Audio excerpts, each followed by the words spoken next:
Qui est Jul Aybib? Il est rapporté que Jul Aybib était un sahabi qui était de très petite taille, avec une apparence difforme. Sa lignée était inconnue, personne ne savait qui étaient ses parents. Il était sans clan pour le protéger et aucune tribu n'était prête à l'accepter. Solitaire, même les petits enfants de Médine l'embêtaient et se moquaient de lui, en raison de son handicap. Et personne ne voulait s'asseoir en sa compagnie. La vie pour lui était une lutte solitaire.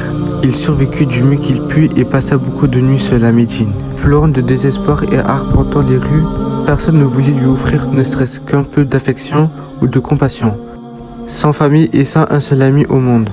Après l'arrivée du prophète d'Allah sallallahu alayhi wa sallam à Médine, pleurant de désespoir et arpentant les rues, personne ne voulait lui offrir ne serait-ce qu'un peu d'affection ou de compassion. Sans famille et sans un seul ami au monde. Après l'arrivée du prophète d'Allah sallallahu alayhi wa sallam, le destin de Jul Aybib changea. Il allait s'asseoir en compagnie du prophète Mohammed sallallahu alayhi wa sallam et écouter attentivement, parlant rarement, timidement et garder le regard baissé.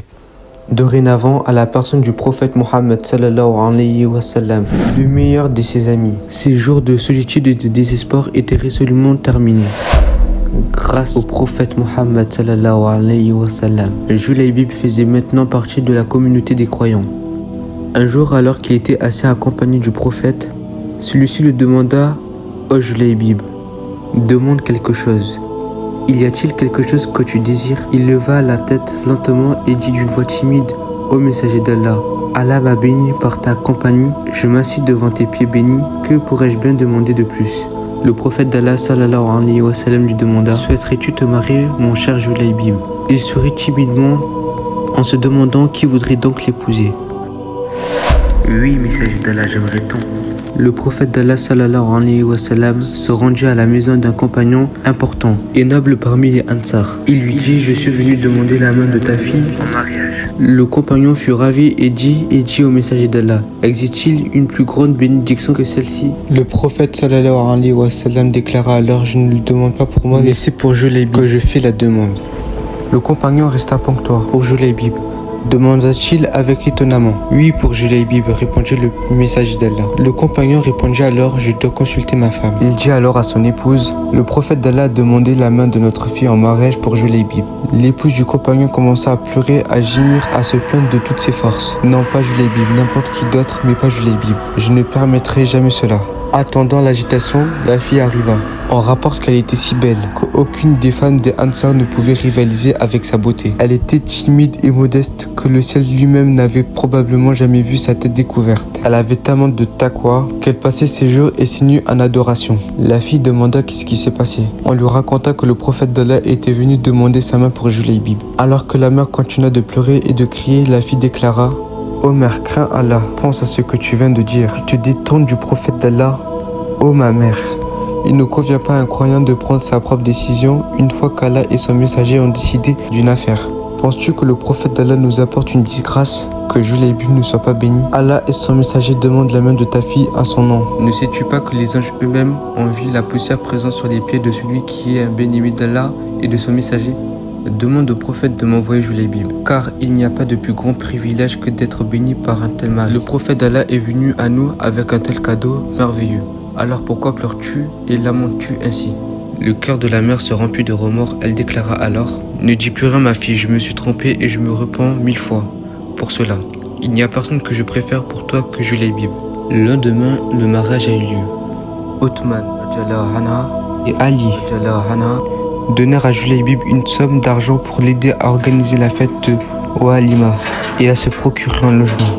Peu de temps après, Jul Aybib tomba martyr pendant une expédition. Le jour de l'expédition, son beau-père l'avait imploré: « Oh Jul Aybib, c'est juste une expédition. Ce n'est pas un djihad obligatoire. C'est un fard kifaya. C'est un djihad volontaire. Par conséquent, comme tu es nouvellement marié, passe donc du temps avec ton épouse. » Jul Aybib radiallahu anha, celui qui avait passé toute une vie dans le désespoir, avait maintenant trouvé une femme aimante. Mais écoutez la réponse qu'il fit à son beau-père. « Oh mon père, tu dis une chose bien étrange. Mon prophète bien-aimé est dans un champ de bataille avec un ennemi de l'islam. Et tu souhaites que je reste à la maison avec ma femme?